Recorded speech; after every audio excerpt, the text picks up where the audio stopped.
Bueno, pues hoy vamos a hablar con una persona súper interesante que tiene muchas cosas que contarnos. Habrá algunos que los conozcáis, otros que para los que sea un gran desconocido y por eso estamos aquí, para que también todo el mundo siga a partir de hoy ya su trayectoria. Es sin duda un gran divulgador en el mundo y en el ámbito de la historia.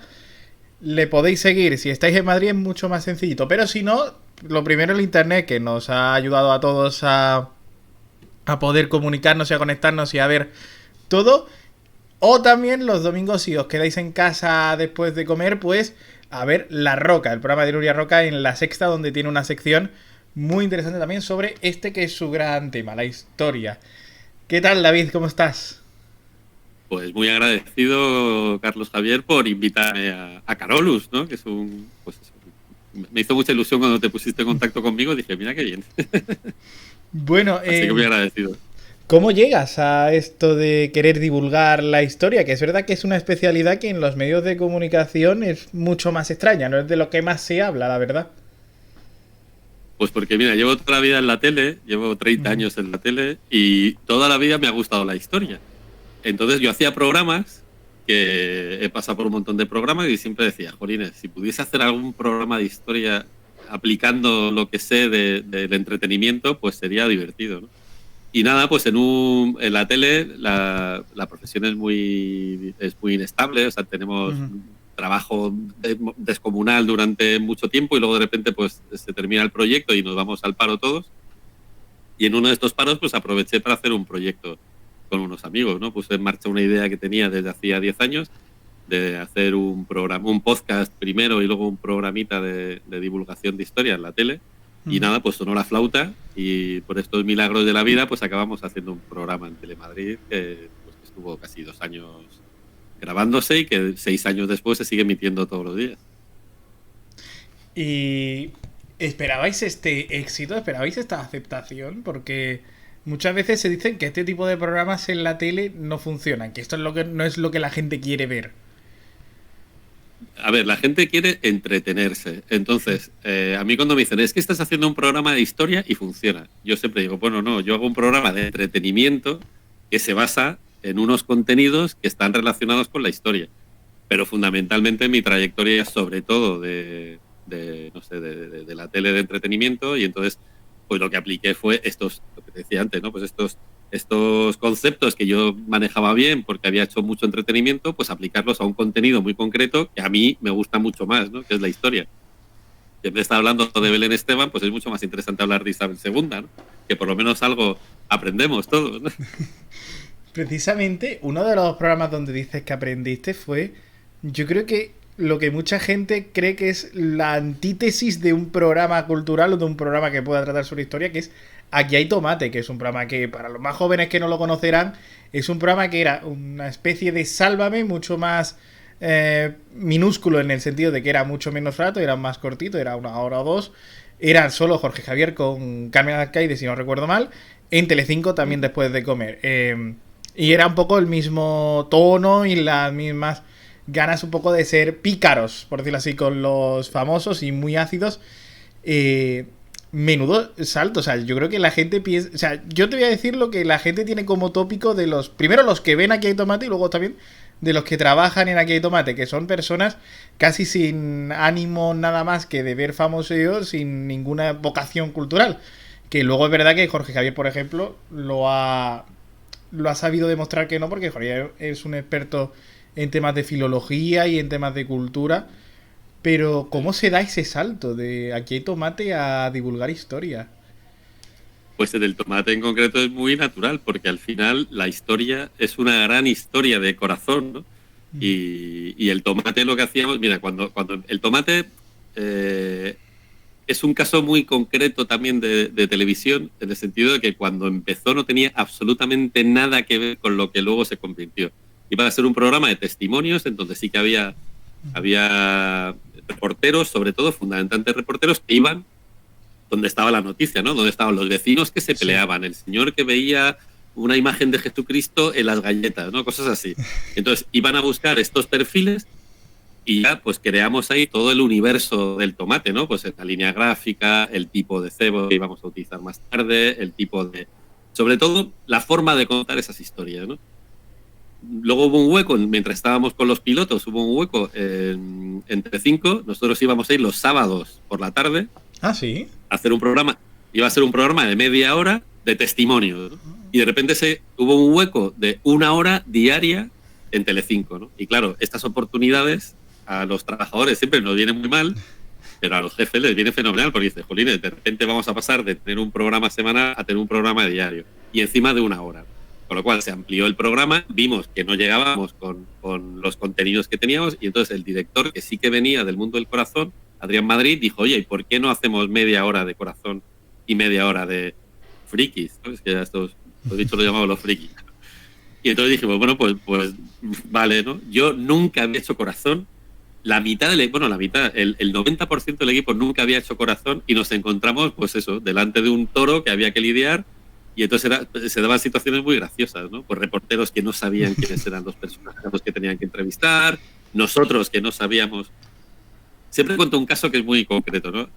Yo estaba en guión, que básicamente los guionistas, menos Luis Moreno, que es el que se encargaba de la continuidad, de lo que decían Jorge Javier y Carmen, lo que hacíamos el resto de guionistas era estar en la sala de edición dando forma a las piezas de los reporteros, a las imágenes que venían de agencia, sí, haciendo los cebos, haciendo ese tipo de cosas, ¿no? Y de repente llegan unas imágenes de una señora despeinada que sale de su casa y se pone a gritar, ¿no? Y entonces el guionista al que le tocó, pues empezó a ponerle ahí como cosas, sapos y culebras alrededor, ¿no?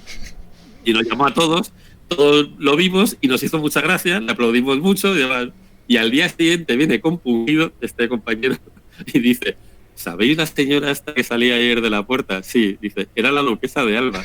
No, es que no conocíamos a la duquesa de Alba. Y luego Luis Cao, que era uno de los reporteros del programa, como no sabía a quién tenía que preguntar, ni por qué, pues yo le dije, chico, pues cuando salgas, directamente pregúntales, ¿y tú quién eres? Y entonces efectivamente te ponía el micrófono y decía, ¿y tú quién eres? Entonces provocaba una situación muy graciosa porque la gente necesitaba explicar por qué le estaban haciendo una entrevista, ¿no? Que siempre es al revés. Entonces, bueno, pues, a ver, ¿qué fue el tomate? Bueno, más allá de los contenidos, pues era un programa en el que aprendimos muchísimo a hacer televisión, pero muchísimo. La idea del punto sobre la historia, que es este programa de Telemadrid, se me ocurrió haciendo el tomate, porque yo pensé, es que sería muy divertido hacer un tomate de la historia. Y cada vez que tenía posibilidad, pues metíamos piezas relacionadas con la historia. Hablamos mucho pues, de Isabel II y su relación con el marido y con el resto de los hombres que tenía alrededor.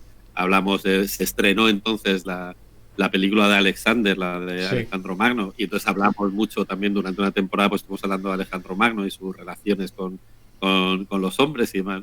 O sea que, bueno, yo aprovechaba ahí mi afición por la historia para meter todo lo que podía, ¿no? Y ya te digo, y luego 10 años después casi, cuando tuve un hueco, dije, pues ya está, se me ocurrió. El programa que hacemos en Telemadrid, de historia, pues es muy sencillo, porque vamos con una bicicleta o con 2 bicicletas, vamos yendo de un sitio a otro de la ciudad, hablando de la historia que ha pasado ahí. O de si hay un señor con una estatua, pues quién era el señor de la estatua. Pues era lo mismo que el tomate, ¿no? Era fragmentar muchísimo el discurso. En el caso de las bicis, que fue lo que yo creo que fue la idea así que dije, oh, esto es lo que tenemos que hacer, ¿no? El momento que ya teníamos la bicicleta nos permitía desplazarnos para ir de una historia a otra, y al final la estructura pues se parece mucho a la del tomate. Los contenidos no, pero la estructura es muy parecida.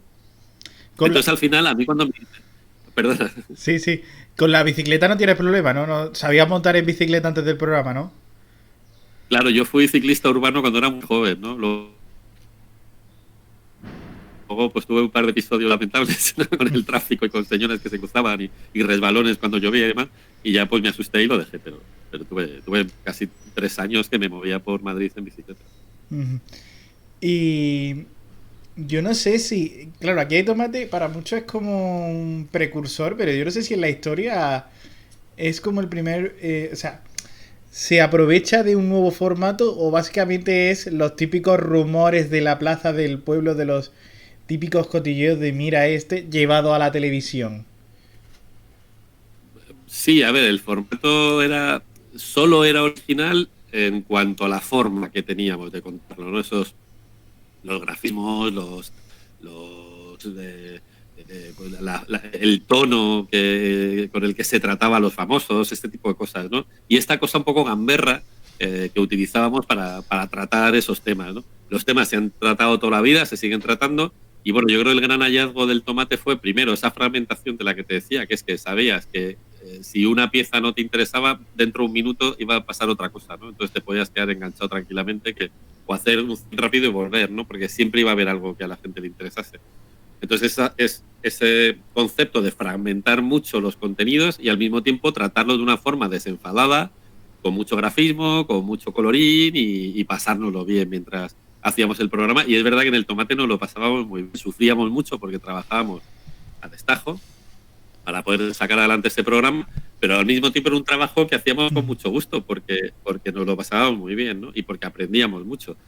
¿Cuál es el problema? Pues que yo cuando llevábamos 2 años sí que pues levantarme a las 7, bueno, a las 6 de la mañana, llegar a Telecinco a las 8 y empezar a hablar de Jesulín de Ubrique y de Carmen, ¿sabes? De Carmen Ordóñez, pues ya me estallaba un poco el cerebro, ¿no? Y entonces sí que al final, 2 años después, pues yo abandoné el barco como las ratas, ¿no? Me fui corriendo de ahí. Y dentro de la empresa me movieron a otros sitios en el que encima tuve la suerte, estuve haciendo un programa que se llamaba Un paseo por las nubes, que era Castilla-La Mancha desde el aire, y ahí sí que metí todo lo que pude de historia y más. Claro, y luego me fui a hacer el TNT con Jordi González, que también hablábamos, cada cierto tiempo sacábamos algún tema de historia, y también era muy interesante. Así que bueno, siempre estaba ahí, la historia siempre ha estado ahí. Lo que pasa es que es verdad que no había hecho nunca un formato específico de historia, y yo pensé que no iba a prosperar. O sea, esto era lo típico, que haces el formato, que te lo llevas a 4 teles, lo meten en un cajón y que nunca hubiese salido. Pero mira, tuvimos la fortuna de que salió, y ahora pues afortunadamente, pues 6 años después sigo hablando de historia en la tele. ¿Desde pequeño ya la historia o eras malo en la asignatura en el cole y en el instituto? Me gustaba mucho siempre, de toda la vida. Tenía una abuela que me contaba muchas historias, entonces me hace mucha gracia porque mi madre ahora me dice, es que eso que cuentas lo contaba la abuela. Digo, claro que lo contaba la abuela, por eso estoy aquí. Yo nos contaba muchas historias relacionadas con la monarquía. Ella siempre le daba un tono muy romántico a todo, ¿no? Pero hablaba mucho de la monarquía, de la historia de España. Me contaba algunos culebrones que había por ahí por fuera también. Pues Napoleón era un señor que yo tenía ahí como, casi en un pedestal, ¿no? Entonces yo creo que la afición me viene de esta abuela que me contaba estas historias, muchas historias y muchos cuentos. Entonces al final también hay algo de eso en el programa, yo creo, ¿no? O la forma de divulgar, que es contar cuentos, pero que tienen una base, que el 100% de lo que cuento ha pasado en realidad. Eso me parece que tiene cierto valor, ¿no? Respecto a otras cosas que dice, pues está muy bien, ¿no? Pero si me han pasado, pues está bien, pero vamos, a mí me interesa más las cosas que han pasado, ¿no? ¿Y cómo os lleváis con los conspiranoicos? Porque cada vez hay más gente que duda de la historia, que cree que esto no ha pasado, sobre todo en lo más reciente, en los años más recientes, pero también en muchos casos en la historia, por ejemplo, con el tema de la llegada de Colón a América en el 1492, cada vez más gente que duda, que no quiere creer o que tiene otra visión. ¿Cómo os lleváis con eso? Bueno, es lo que te digo, como yo hago un programa de entretenimiento, me parece que está bien. Desde mi punto de vista, a mí me interesa mucho este tipo de teorías, ¿no? Lo que pasa es que también hay que tener un pie en la tierra, ¿no? Y saber un poco lo que cuenta. Entonces yo creo que cuando hemos contado algo que forma parte de esta gran teoría conspiranoica, pues siempre lo dejamos claro, ¿no? Y sobre todo siempre he intentado, desde mi punto de vista, siempre he intentado dar como varias versiones diferentes para que sea el lector o el espectador o el oyente el que saca sus propias conclusiones. Pero es verdad que la historia no es como nos lo han contado. La historia es un relato, al final, aquí nos ponemos un poco serios, ¿no? La historia es un relato y el que domina el relato es el que domina la historia. Y ese relato es fundamentalmente político. Hay unas estructuras de poder y el que tiene el poder escribe la historia a su gusto. Entonces cuenta las cosas como le conviene. Y a partir de ahí sí que es verdad que las investigaciones, sobre todo las actuales, ¿no? Pues están desenmascarando grandes personajes que han estado denostados en nuestra historia, como por ejemplo Godoy, del que yo me considero muy fan.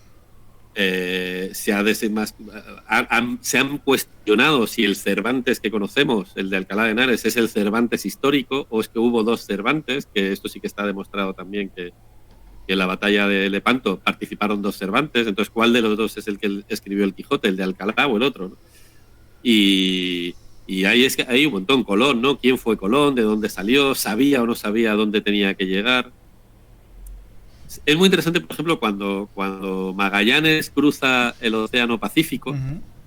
lo que llaman el tornaviaje es muy complicado y se tarda casi, pues no recuerdo exactamente, pero se tarda un montón de años en encontrar la ruta para volver desde Filipinas hasta América, ¿no? Porque no es fácil encontrar ese tipo de rutas en el mar, ¿no? Y sin embargo Colón pilló la ruta perfectamente para ir y pilló la ruta perfectamente para volver. Y al mismo tiempo, tanto Francia como Inglaterra mandaron expediciones para intentar llegar a América antes que Colón. Incluso se dice que Portugal mandó una expedición para ver si boicoteaba también la expedición de Colón y ninguno llegó. ¿Por qué? Porque no conocían las rutas. Y sin embargo Colón las conocía. Entonces, ¿esto qué quiere decir? Que había estado él antes, que hubo un señor antes, el famoso nauta, que había estado antes, el prenauta, ¿no? Que había estado antes que Colón y que le había contado el secreto, lo había visto en unas cartas náuticas de su suegro, pero es que hay tantas teorías y todo muy interesante, ¿no? Entonces, al final, es verdad que lo que nos han contado no deja de ser un relato, y es un relato interesado, y que cuando aplicas las investigaciones, el concepto moderno de investigación, pues al final, claro, salen cosas que no nos esperábamos, con lo cual, claro, pues a veces estoy de acuerdo con los conspiranoicos, y a veces hay que decir, ojo, cuidado, que la Tierra es redonda, y esto lo sabemos desde hace mucho tiempo, ¿no? Ya lo sabían los griegos en el 400 antes de Cristo. ¿Y cómo se consigue mantenerse tanto tiempo hablando de historia? Porque no es fácil que, por ejemplo, un programa de La Sexta como el de Nuria Roca apueste por un contenido como este. Es de agradecer que lo haga, pero que no es sencillo que muchas veces fuera de televisión española se apueste por contenidos como, por ejemplo, la historia. Pues sí, porque bueno, al final empezó siendo un experimento. Probaron un montón de secciones, íbamos rotándonos y al final, mira, pues ha habido un hueco, ¿no? Porque yo creo, pues un poco lo que decíamos antes, ¿no? Que a la gente sí que le interesa saber historia, ¿no?